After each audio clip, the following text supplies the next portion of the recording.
Silent Hill 2 is a PlayStation 2 horror game that follows James Sunderland as he travels to a mysterious town after receiving a letter from his supposed dead wife.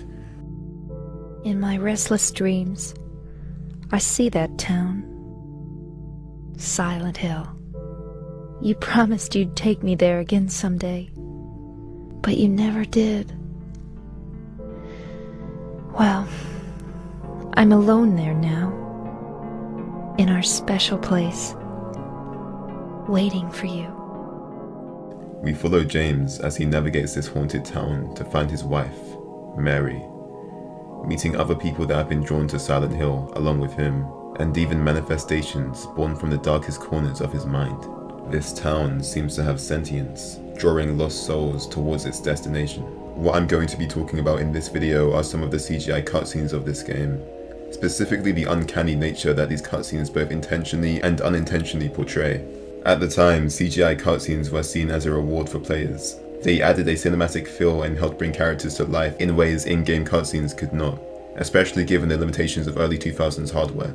Today, games can blend this kind of realism into gameplay seamlessly, but in 2001, this kind of visual fidelity was rare and highly sought after. During this time, many SFX artists were trying for the first time to implement realism in their 3D animations, due to the new advancements in technology.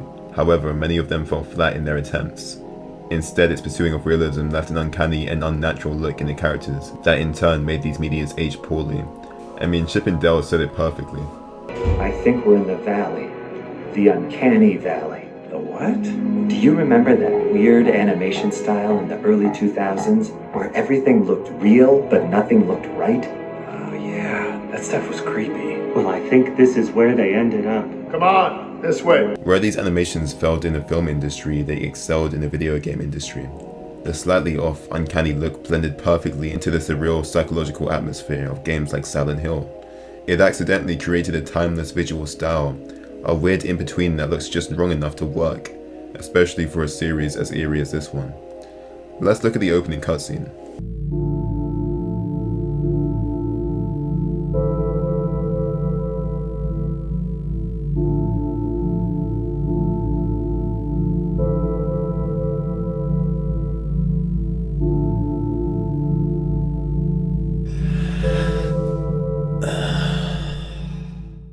There's just something about how empty he looks, the shadows casted over his eyes conveying his soullessness, in search for what completes his soul. Mary, his wife.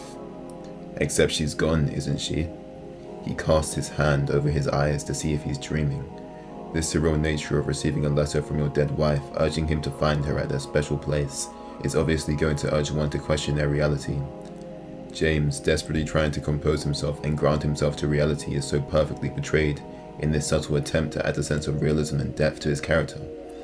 The remake also does a great job representing this idea, but I believe the uncanny nature of the original CGI adds a greater sense of eeriness. The way characters are both lacking realistic detail and are also abundant of it.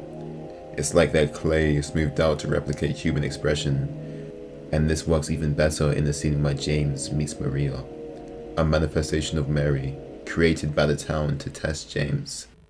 Mary?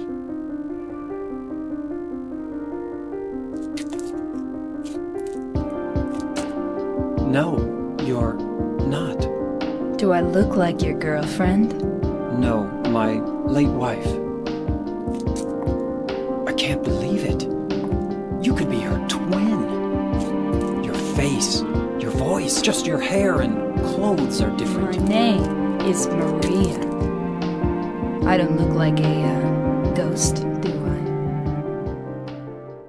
The reason why the real, unrealistic look works so well in this game is because one of the main themes of Silent Hill 2 is the blurred lines between reality and illusion. Maria represents James' idealized vision of Mary, born from his lust, guilt, and repressed desires.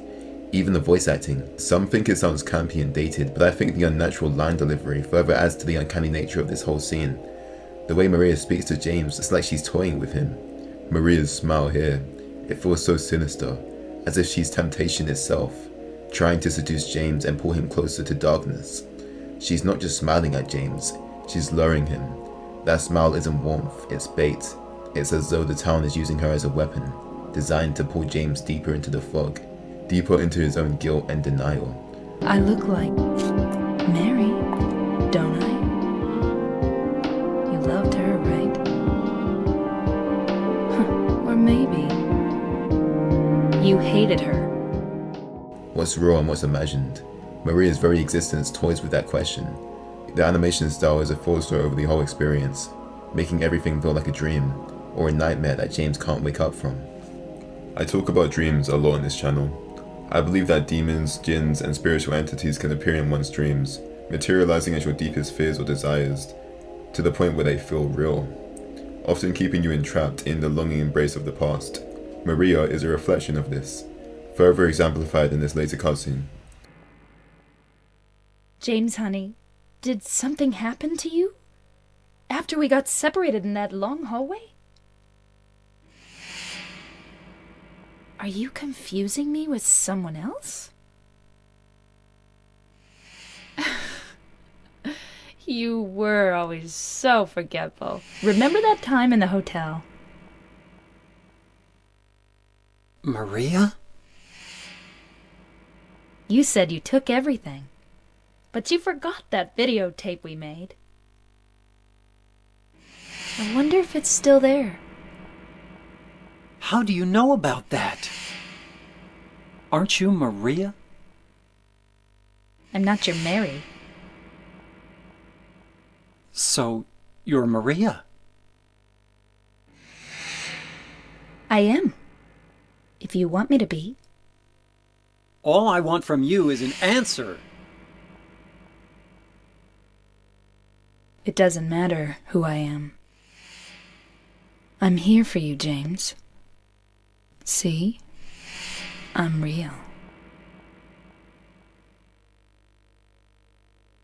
The way Maria's animation is so lifeless and devoid of expression, except that same uncomforting smile, predominant through the entire scene, that predatory look trying to ease James in, her lines mixed with her delivery that portrays that she knows more than she's letting on.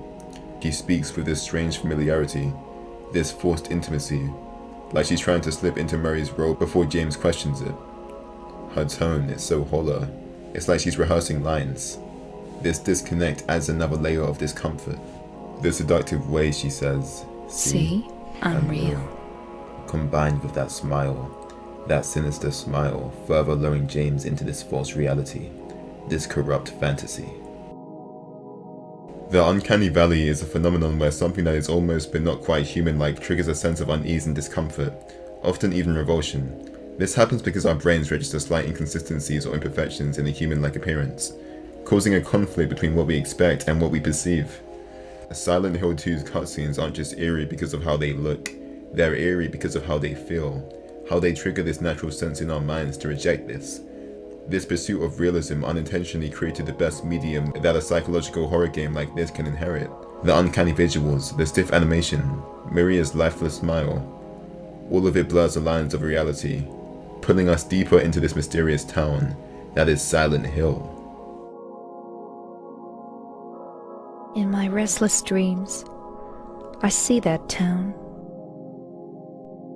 Silent Hill.